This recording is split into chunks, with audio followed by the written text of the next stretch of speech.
Je vais vous présenter la façon dont il faut procéder pour façonner une brioche des rois briochée. Donc là, j'ai préparé ma pâte. Donc la recette se trouve sur mon blog Les Petites Idées Culinaires de Chris & Co.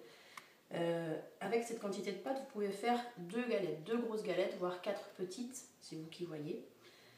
Moi, la pâte, ensuite, je la mets dans un sac de congélation au frigo. Ça se conserve facilement 2-3 jours. Vous la ressortez à ce moment-là pour faire la deuxième pousse et ensuite vous la faites cuire. Ça se conserve très très bien. Alors, j'ai donc ma pâte que je viens de dégazer ici. Je vais introduire ma fève à l'intérieur. Voilà. Je vais essayer d'en faire une belle boule.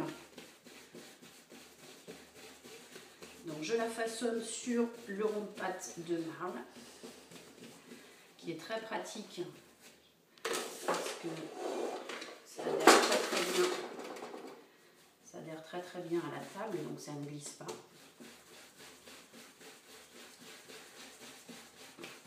Voilà, donc j'ai fait ma pâte.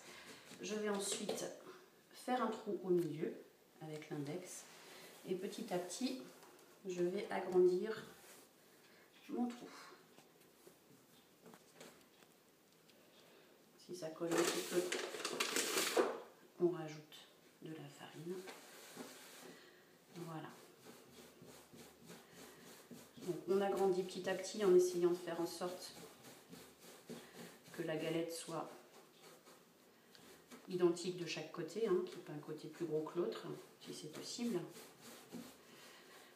Et petit à petit, j'agrandis le trou puisqu'il faut quand même qu'il soit très très large, puisque vous allez voir à la deuxième pousse,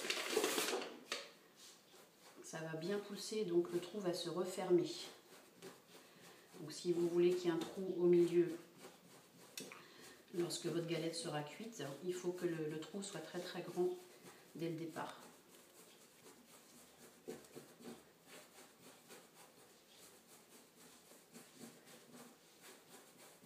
Moi je dirais qu'il faut un trou environ 12 cm de diamètre à peu près.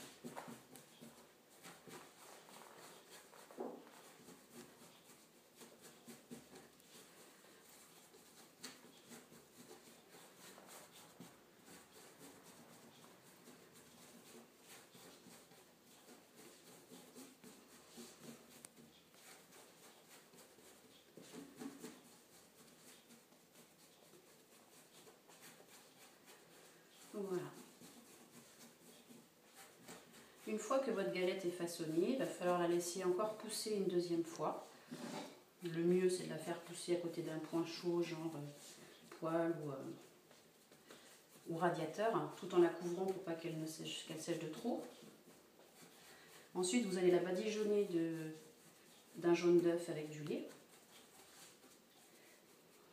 Hop. Vous allez la faire cuire. Moi, je la fais cuire 25 minutes à 180 degrés. Et ensuite, je fais fondre la confiture d'abricot que je fais ramollir au micro-ondes. Hop, maintenant, je la mets sur ma scie-pâte pour finir. Donc, votre confiture d'abricot, une fois qu'elle est fondue, vous la badigeonnez au pinceau sur votre galette cuite.